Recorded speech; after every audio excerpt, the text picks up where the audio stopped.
आप सभी का एक बार फिर से स्वागत है आपके अपने YouTube चैनल हक आपका पर। तो गाइस, जैसे कि आप सभी को पता है, चैनल पर आपके यूपी टेट के प्रैक्टिस सेट की सीरीज चल रही है और आज का जो हमारा प्रैक्टिस सेट है ये हमारा मैथ्स का प्रैक्टिस सेट 8 है। अगर आप फर्स्ट टाइम चैनल पर आए हैं तो चैनल को सब्सक्राइब करें, वीडियो को लास्ट तक देखें।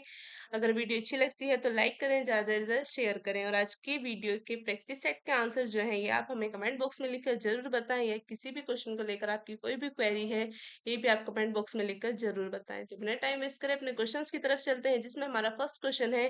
किसी वस्तु का अंकित मूल्य 500 रुपए है, दुकानदार 5% की छूट देता है और फिर भी 25% लाभ कमाता है। वस्तु का लागत मूल्य है। The market price of an item is 500 rupees. The shopkeeper offers a discount of 5% and still earns a profit of 25%. The cost price of the item is option A 280 रुपये, ऑप्शन बी 225 रुपये, option C 496 रुपये और option D हमारा 380 रुपये। तो हमें क्या find करना है? हमें वस्तु का लागत मूल्य फाइंड करना है। मार्केट प्राइस हमारा पता है, हमें 500 रुपये गिवन है। तो सबसे पहले हम क्या फाइंड करेंगे? वस्तु का एसपी फाइंड करेंगे, यानी सेलिंग प्राइस फाइंड करेंगे। तो ये हो जाएगा हमारा सेलिंग प्राइस बराबर मार्केट प्राइस, ब्रैकेट में हमारा 100 माइनस डिस्काउंट और अपोन में हमारा कितना आ जाएगा? 100। मार्केट प्राइस क्या है? मार्केट प्राइस हमारा 500 रुपये है, डिस्काउंट हमारा 5% है। तो आगे सोल्व करते हैं। एसपी कितना आ जाएगा? एसपी बराबर होगा हमारा 500 गुणा 100 में से माइनस करेंगे 5 और अपोन में आ जाएगा हमारा 100। तो ये हो जाएगा हमारा 500 गुणा 95/100।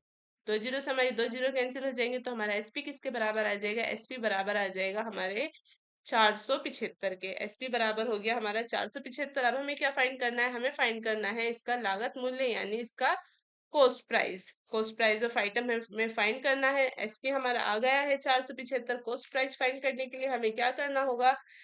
प्रॉफिट हमारा गिवन है, प्रॉफिट हमारा 25% है। तो हम कौन सा फॉर्मूला लगाएंगे? हमें सीपी फाइंड करना है। सीपी फाइंड करने के लिए हम लगाएंगे एसपी इंटू 100/100। अगर हमारा यहाँ पर हानि होती यानी लॉस होता तो हम 100 में से माइनस करते 25 को, लेकिन यहाँ पर हमारा प्रॉफिट हुआ है तो हम 100 में ऐड करेंगे 25। तो हमारे क्या आ जाएगा? सीपी आ जाएगा।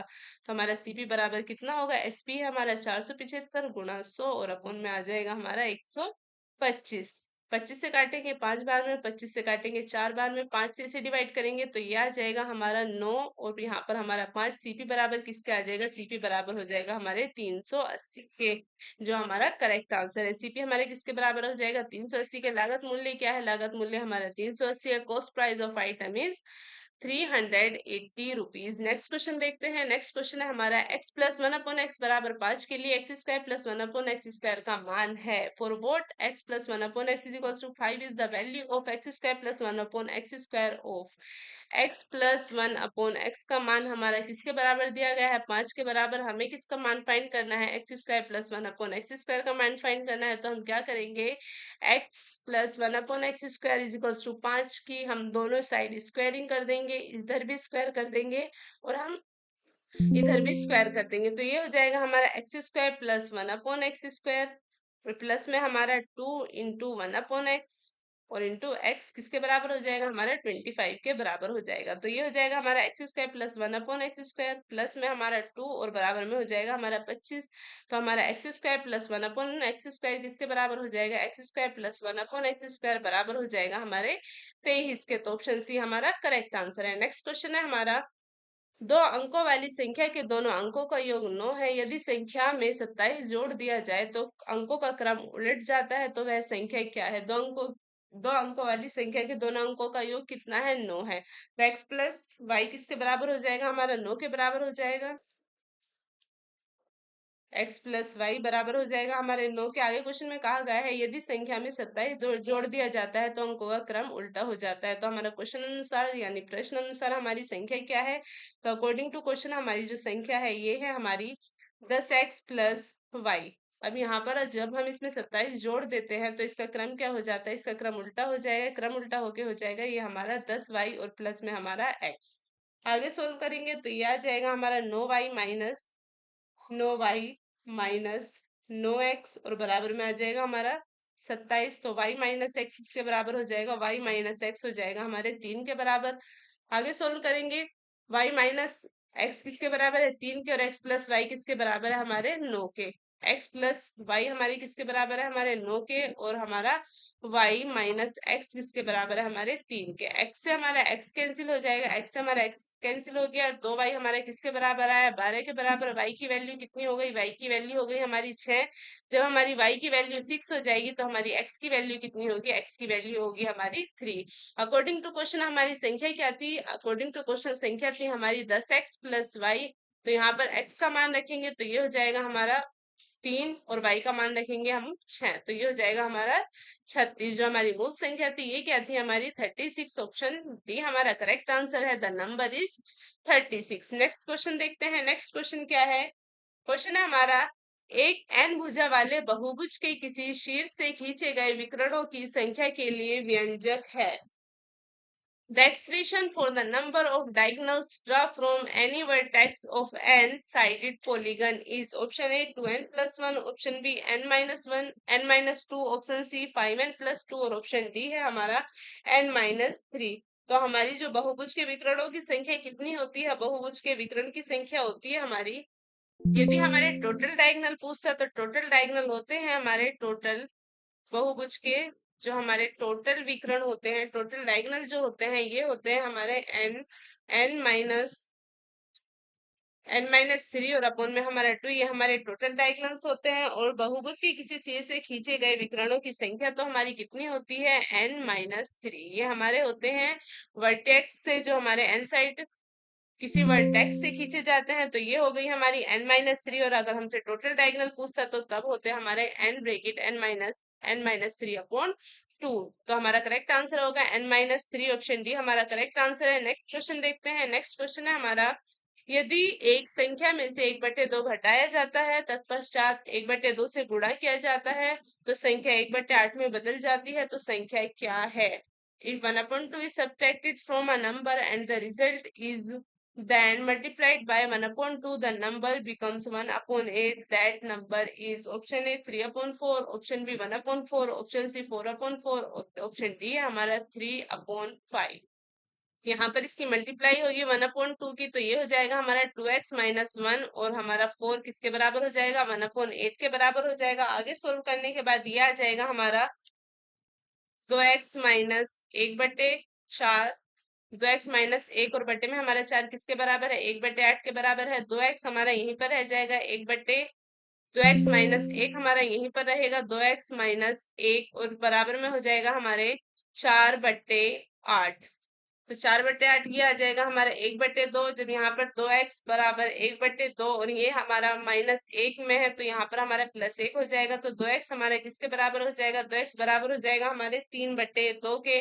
तो x बराबर कितना हो जाएगा, x बराबर हो जाएगा हमारा 3/4, क्योंकि यहाँ पर हमारा जो 2x है ये यहाँ पर हमारा x की मल्टीप्लाई में और यहाँ पर आगे 3 की डिवाइड में हो जाएगा। तो x बराबर कितना हो जाएगा हमारा 3/4 हो जाएगा। ऑप्शन ए हमारा करेक्ट आंसर होगा। तो हमारा द नंबर क्या है हमारा 3/4। नेक्स्ट क्वेश्चन देखते हैं। नेक्स्ट क्वेश्चन है हमारा, काजल 1 घंटे में एक किताब का 1/3 भाग पढ़ सकती है। वह किताब का दो किताब को 2 से 1/5 घंटे पढ़ती है। इस किताब का कितना भाग पढ़ने को शेष बचता है। Kajal can read a book is 1/3 in 1 hour. She read the book 2/1/5 4 hours.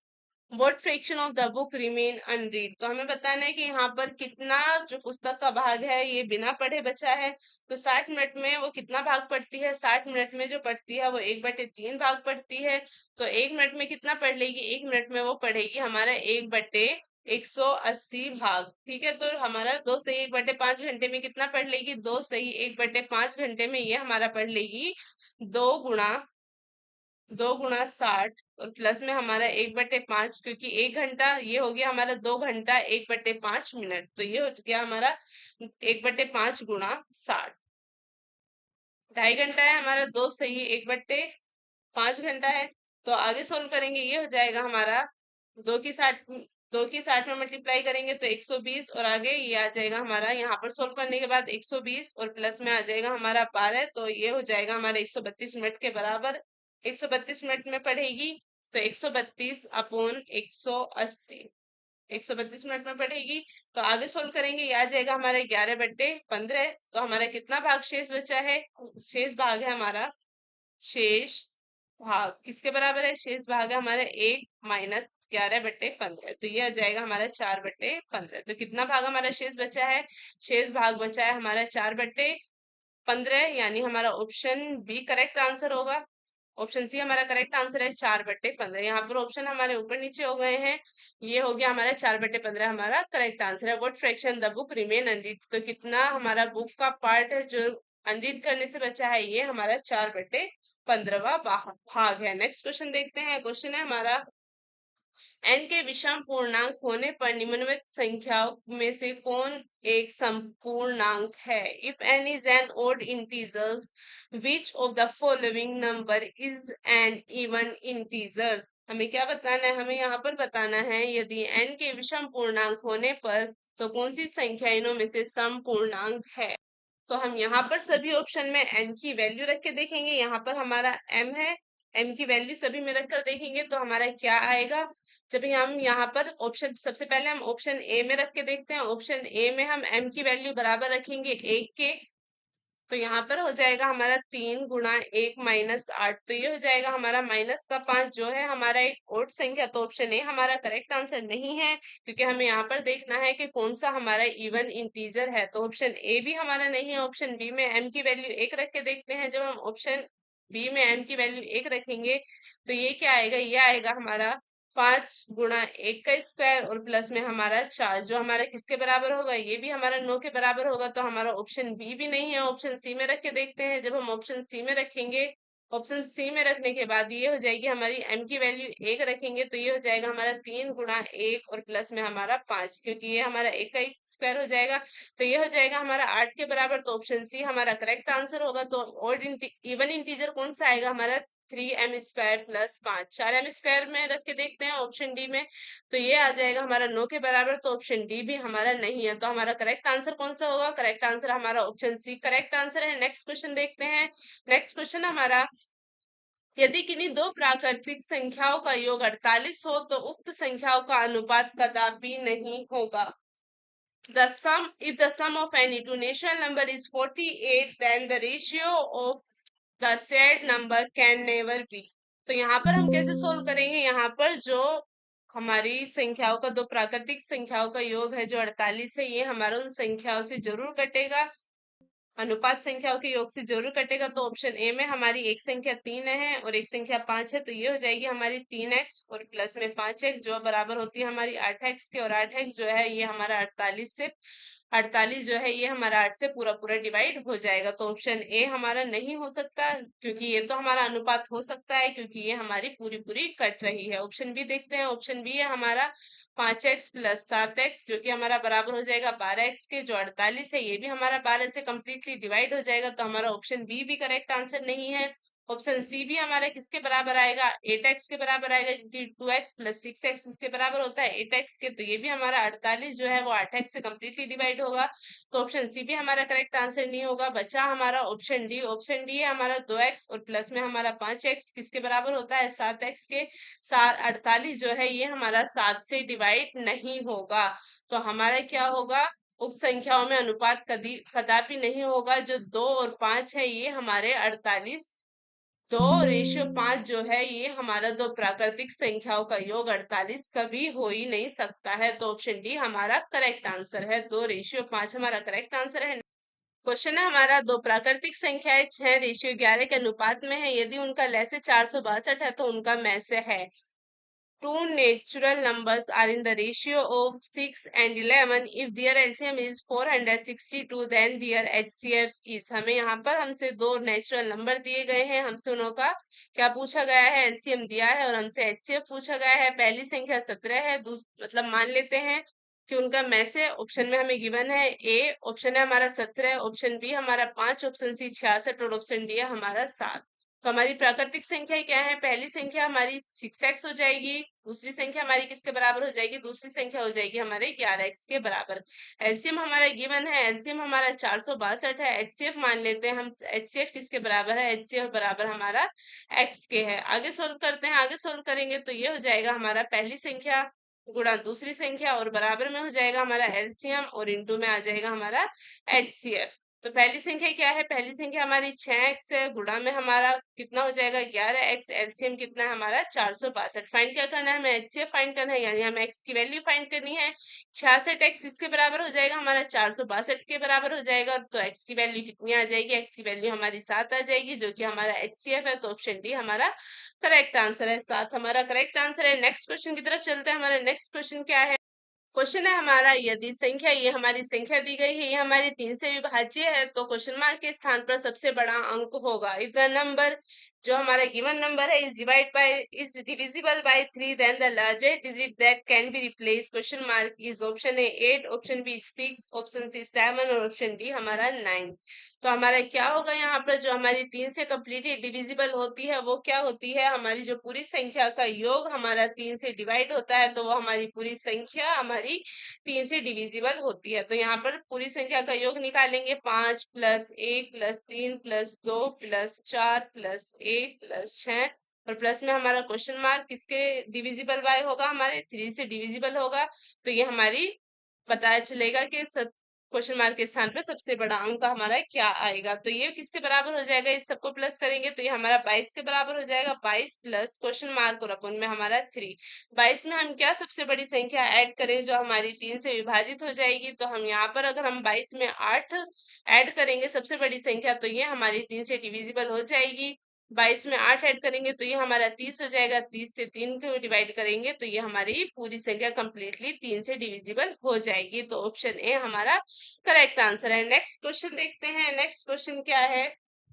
Question है हमारा, √7 प्लस √6 और ब्रैकेट में ये भी हमारा ब्रैकेट में और ये भी हमारा ब्रैकेट में, √7 माइनस √6 प्लस 200 का मान है। What is the value of √7 plus √6? या रूट आगे है हमारा, √7 माइनस √6 प्लस 200 की वैल्यू क्या है? तो इसकी वैल्यू क्या होगी हमारी? √7 प्लस √6, और फिर यहाँ पर है हमारा √7 माइनस √6, और प्लस में हमारा कितना है? 200 है। हमें इसकी वैल्यू बतानी है। इसकी वैल्यू कितनी होगी? √7 का स्क्वायर, और हमारा फिर क्या होगा? √7 का स्क्वायर माइनस √6 का स्क्वायर, और हमारा क्या है? प्लस में 200 है। तो हमारी इसकी वैल्यू कितनी हो जाएगी? 7 माइनस 6 और प्लस में हमारा 200। तो ये हो जाएगा हमारा 1 प्लस 200। तो किसके बराबर हो जाएगी? इसकी वैल्यू हमारी 201 के बराबर हो जाएगी। ऑप्शन ए हमारा करेक्ट आंसर है, क्योंकि ये हमारा जो फॉर्मूला है ये हमारा खुला हुआ फॉर्मूला है, a प्लस बी और a माइनस बी। इसे मान लेते हैं हम a और इसे मान लेते हैं हम b। ये हमारा a प्लस बी है और यहाँ पर हमारा a माइनस बी है। तो इसे जब हम क्लोज करेंगे ये हो जाएगा हमारा a square minus B square के बराबर हो जाएगा, और प्लस में हमारा 200 है। तो ये हो जाएगा हमारा 7 माइनस 6 प्लस में हमारा 200, 1 प्लस 200, 201 हमारा करेक्ट आंसर है। ऑप्शन ए हमारा करेक्ट आंसर है। नेक्स्ट क्वेश्चन देखते हैं। नेक्स्ट क्वेश्चन है हमारा, कोण ज्ञात कीजिए जो अपनी कोटि पूरक के बराबर है। Find the angle that is equal to its complement. जो इसके कॉम्प्लीमेंट के बराबर होता है हमें वो एंगल फाइंड करना है। मान लेते हैं हमारा ऑप्शन हमें गिवन है 90 degree, option B 60 degree, option D C है हमारा 45 डिग्री और ऑप्शन डी है हमारा इनमें से कोई नहीं। तो हमें क्या बताना है? मान लेते हैं हमारे कोण ए रेशियो बी में है, तो ये हो जाएगा हमारा, जो हमें कॉम्प्लीमेंट्री फाइंड करना है, तो ये हो गया हमारा ए भी हमारा एक्स के बराबर है और हमारा बी भी हमारे किसके बराबर है? एक्स के बराबर है। और ये हमारे किसके बराबर होते हैं? ये होते हैं हमारे 90 डिग्री के बराबर। तो ये हो जाएंगे हमारे दोनों का योग हमारा 90 डिग्री के बराबर होता है। Angle A angle A ratio angle B का जो हमारा सम है ये हमारा 90 डिग्री के बराबर होता है। तो हमारा x प्लस एक्स इससे बराबर हो जाएगा 90 डिग्री के। तो हमारा x किसके बराबर हो जाएगा? x यहाँ पर हो जाएगा हमारे 45 डिग्री के इक्वल हो जाएगा। तो हमारा कोटिपूर्ण कोण क्या हो जाएगा? जो हमारे कोटिपूर्ण कोण का जो योग होता है हमारा 90 डिग्री के बराबर होता है। तो हमारा एंगल क्या हो जाएगा? जो इसके कॉम्प्लीमेंट के बराबर हो जाएगा 45 डिग्री, जो है यही हमारे कोटिपूर्ण कोण 45 डिग्री के बराबर होगा। तो ऑप्शन सी हमारा करेक्ट आंसर है। नेक्स्ट क्वेश्चन है हमारा, यदि प्रथम n प्राकृतिक संख्याओं का माध्य 15 है तो n का मान है। If the mean of the first n natural number is 15, then the value of n is option A 26, option B है हमारा 27, ऑप्शन सी 28 और ऑप्शन डी है हमारा 19। तो हमारा जो n प्राकृतिक संख्याओं का माध्य हमें गिवन है 15, तो हमें क्या फाइंड करना है? हमें n का मान ज्ञात करना है। जो हमारा माध्य होता है यानी जो हमारी मीन होता है ये हमारे किसके बराबर होता है, n+1/2 के बराबर होता है, वो कि हम जो हमें क्वेश्चन में गिवन है वो है हमारा 15 के बराबर। तो हमें किसकी वैल्यू फाइंड करनी है, हमें यहाँ पर n की वैल्यू फाइंड करनी है। तो ये हो जाएगा हमारा n+1/2 बराबर में हमारा 15 है। तो ये यहाँ पर इसकी डिवाइड में चला जाए, मल्टीप्लाई में चला जाएगा। तो n+1 किसके बराबर हो जाएगा, 30 के बराबर। तो n किसके बराबर हो जाएगा, n की वैल्यू आ जाएगी हमारी 29। तो हमें यहाँ पर n का मान ज्ञात करने के लिए कहा गया था, n का मान आ गया हमारा 29। ऑप्शन डी हमारा करेक्ट आंसर है। नेक्स्ट क्वेश्चन है हमारा, यदि एक वृत्त की परिधि 4 पाई से बढ़ाकर 8 पाई कर 4 पाई से 8 पाई बढ़ाई जाती है तो उसका क्षेत्रफल होगा। The circumference of a circle is increased from 4 pi to 8 pi, its area will B.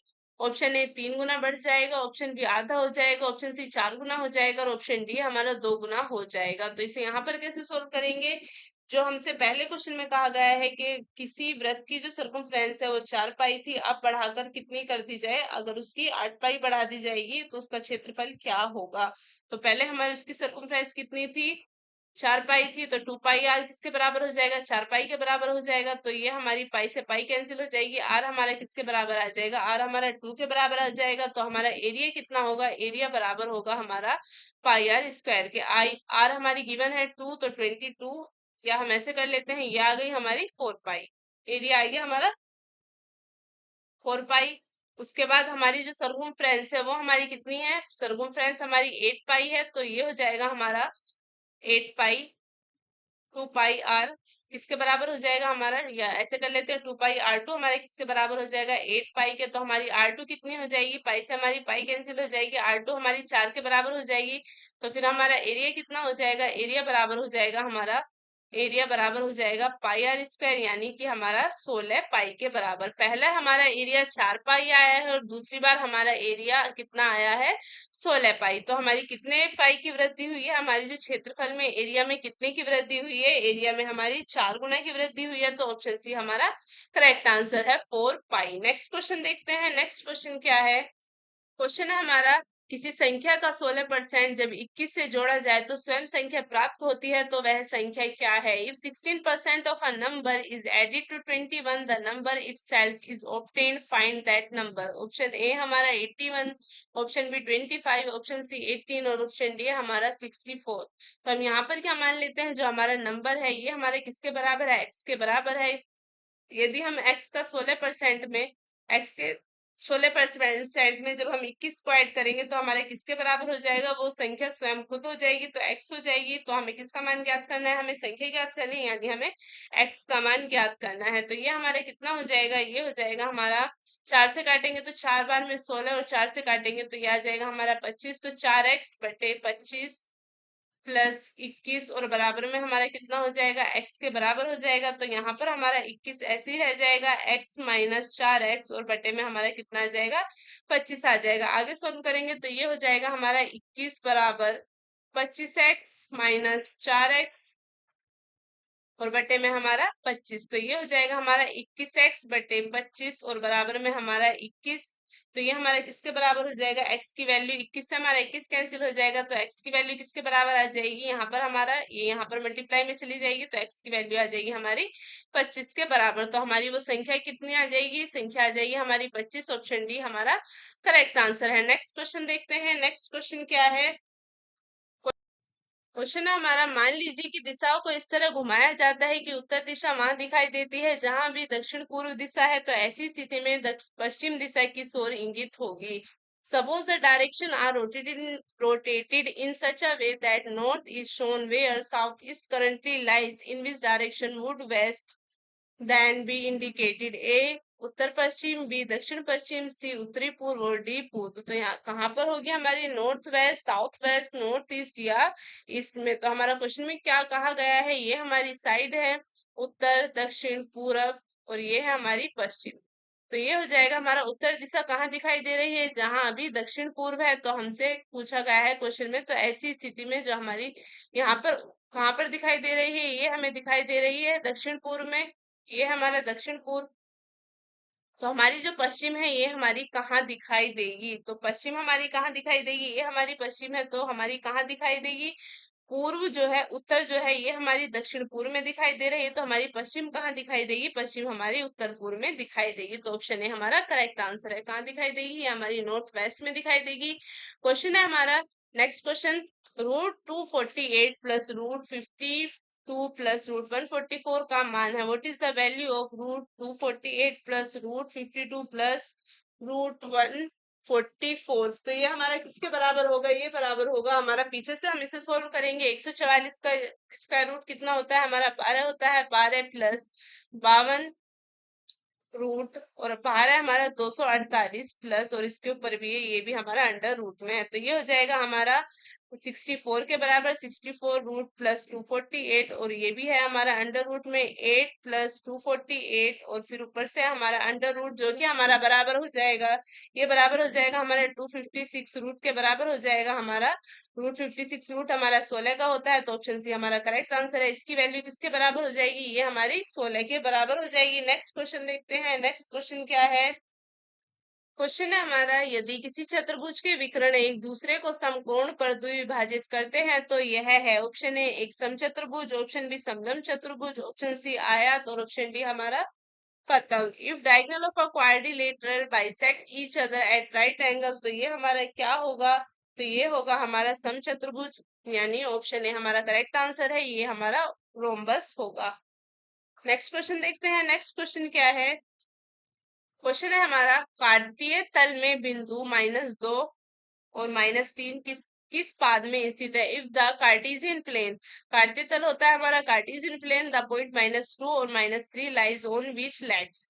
तो हमारा जो कार्टेशियन प्लेन होता है ये हमारा 4 क्वाड्रिलेटर में डिवाइड होता है। ये हमारा फर्स्ट है, ये हमारा सेकंड क्वाड्रिलेटर है, ये हमारा थर्ड है, और ये हमारा फोर्थ है। वैल्यू क्या क्या होती है? पहले में जो होती है ये हमारी प्लस प्लस की दोनों वैल्यू जो होती है वो प्लस प्लस की होती है। दूसरे में हमारी एक वैल्यू माइनस की होती है और एक वैल्यू हमारी प्लस की होती है। एक माइनस की और एक वैल्यू हमारी प्लस की। तीसरे में हमारी तीनों माइनस माइनस की होती हैं।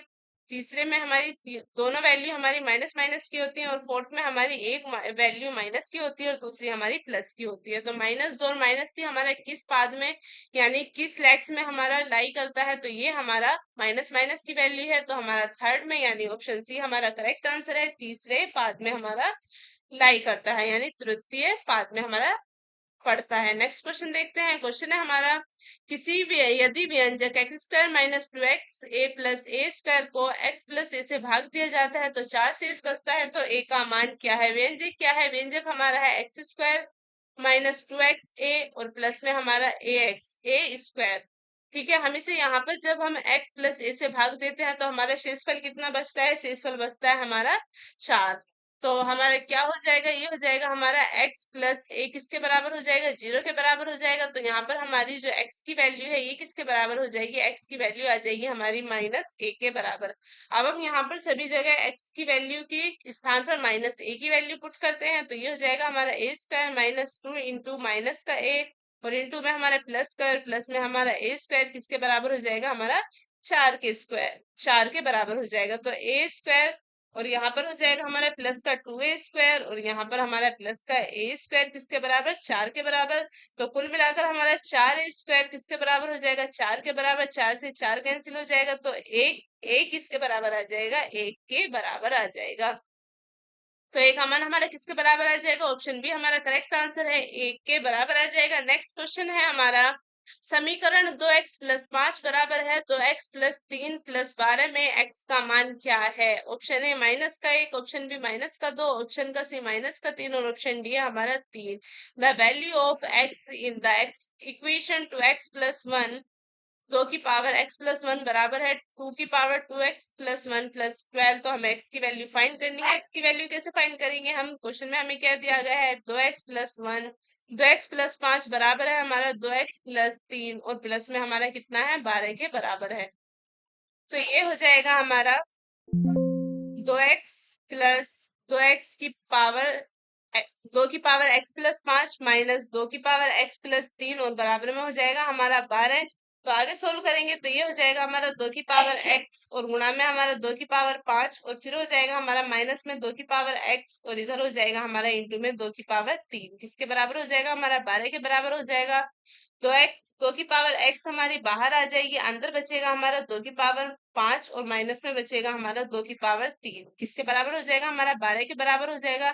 2 की पावर x यहाँ पर खोलेंगे, 2 की पावर 5 हो जाएगी हमारी 32 और 2 की पावर 3 हो जाएगी हमारी 8। किसके बराबर है? 12 के बराबर है। तो 2 की पावर x हमारी किसके बराबर हो जाएगी? यहाँ पर आ जाएगा हमारा 24 और बराबर में है हमारा 12। आगे सोल्व करते हैं तो आगे हो जाएगा ये हमारा 2 की पावर x और इधर हो जाएगा हमारा 12/24, यानी 2 की पावर x किसके बराबर हो जाएगी? 1/2 के बराबर हो जाएगी। यहाँ पर हमारा 1/2 के, तो x की पावर किसके बराबर हो जाएगी? x की पावर बराबर हो जाएगी 2 की पावर, यानी 2 की पावर x किसके बराबर हो जाएगी? 2 की पावर -1 है, तो x किसके बराबर हो जाएगा? -1 के बराबर। तो x की वैल्यू कितनी आ जाएगी? -1, यानी ऑप्शन ए हमारा करेक्ट आंसर है। नेक्स्ट क्वेश्चन देखते हैं। नेक्स्ट क्वेश्चन क्या है? क्वेश्चन है हमारा 1 + 2 + 3 ऐसे डैश डैश डैश 10। तो हमें बताना है कि 50 तक हमारा मान क्या है, हमें बताना है सम ऑफ एपी। एपी का हमें सम बताना है। तो ये हो जाएगा हमारा सम किसके बराबर होता है? n+1 और अपोन में हमारा 2 और माइनस में हो जाएगा हमारा 50। ठीक है, तो ये हो जाएगा हमारा n/(n+1/2) और माइनस में हमारा 50। n कितना है? n बराबर है हमारे 10 के, तो ये हो जाएगा हमारा 10 + 1/2 और माइनस में हमारा किसका आ जाएगा? 50। तो 10 × 11/2 और माइनस में आ गया हमारा 50। तो ये कितना हो जाएगा? ये हो जाएगा हमारा 2 से काटेंगे 5 बार में, तो 55 - 50 50 हो जाएगा। तो किसकी वैल्यू, इसका मान हमारा किसके बराबर आ जाएगा? 5 के बराबर आ जाएगा। तो ऑप्शन बी हमारा करेक्ट आंसर है 5। तो इसकी वैल्यू किसके बराबर आ गई? हमारी 5 के बराबर आ गई है। नेक्स्ट क्वेश्चन देखते हैं। क्वेश्चन है हमारा, यदि प्रेक्षणों x, x+3, x+5 या x+7 और x+10 का माध्य 9 है, तब अंतिम 3 प्रेक्षणों का माध्य है। If the mean of the observation x, x+3, x+5, x+7 and x+10 is 9, then the mean of the last 3 observation is। Option A 10 सही 1/2, ऑप्शन बी 12 सही 1/2, ऑप्शन सी 11 से ही 1/3 और ऑप्शन डी दिया गया है हमें 10 से ही 1/3। यहाँ पर हमें 5 प्रेक्षण दिए गए हैं, उनका मध्य हमें 9 दिया गया है। तो 5 प्रेक्षण क्या है हमारे? 5 प्रेक्षण है हमारे x, x+3, x+5, x+7 और x+10। इनों का मध्य हमारा कितना दिया गया है? इनों का सभी 5 प्रेक्षणों का मध्य हमारे किसके बराबर है? ये हमारा 9 के बराबर है। बराबर हमारा किसके बराबर है? ये बराबर 9 के है। तो ये हो जाएगा हमारा 5x + 25/5 किसके बराबर है? ये हमारा बराबर है 9 के। तो 5x + 25 किसके बराबर हो जाएगा? हमारा 45 के बराबर हो जाएगा। तो 5x किसके बराबर हो जाएगा? 5x 20 के, और x किसके बराबर हो जाएगा? x बराबर हमारा 4 के बराबर हो जाएगा। जब हमारी x की वैल्यू 4 आ गई है, तो पहला प्रेक्षण हमारा क्या था? पहला था हमारा x, पहला x था, दूसरा x+3 था और तीसरा हमारा x+5 था। तो x की वैल्यू कितनी आ गई? 4। दूसरे की वैल्यू हमारी कितनी आ जाएगी? 4 + 3 जो हमारे 7 के बराबर होता है, और फिर हमारा कितना हो जाएगा? 4 और 5, ये हो जाएगा हमारा 9। ये हमारे 3 प्रेक्षण हो गए। तो इन तीनों प्रेक्षणों का योग कितना होगा? ये हमारे 3 हो गए। आगे के हमारे x+7 और फिर है हमारे x+9, सॉरी x+10, एक हमारा x+10। तो ये हो जाएगा हमारा 7 4 11 और ये हो जाएगा हमारा 14 के बराबर। हमसे क्वेश्चन में क्या पूछा गया है? ये हमारे प्रेक्षण है। अब हमें बताना है अंतिम 3 प्रेक्षणों का माध्य क्या है। तो अंतिम 3 कौन से हो जाएंगे? ये हमारे अंतिम 3 प्रेक्षण है 9, 11 और 14। तो हमें क्या बताना है? हमें इनों का मीन बताना है। 9 + 11 + 14 और बट्टे में हमारा कितना आ जाएगा? 3 आ जाएगा। 34/3 इसके बराबर हो जाएगा हमारे 11 सही 1/3, जो कि हमारा मीन है। ये हमारा करेक्ट आंसर है। तो ऑप्शन सी हमारा करेक्ट आंसर है। अंतिम 3 प्रेक्षणों का योग कितना आएगा? मीन कितना आएगा हमारा? 11 सही 1/3 हमारा अंतिम 3 प्रेक्षणों का मीन आएगा। आज की क्लास हमारी यहीं पर खत्म होती है। मिलते हैं एक नए प्रैक्टिस सेट में। अगर आपको वीडियो अच्छी लगी है तो वीडियो को लाइक करें, चैनल को सब्सक्राइब करना ना भूलें, ज्यादा से ज्यादा वीडियो को शेयर करें। मिलते हैं नए वीडियो में नए प्रैक्टिस सेट के साथ। तब तक के लिए बाय बाय, टेक केयर।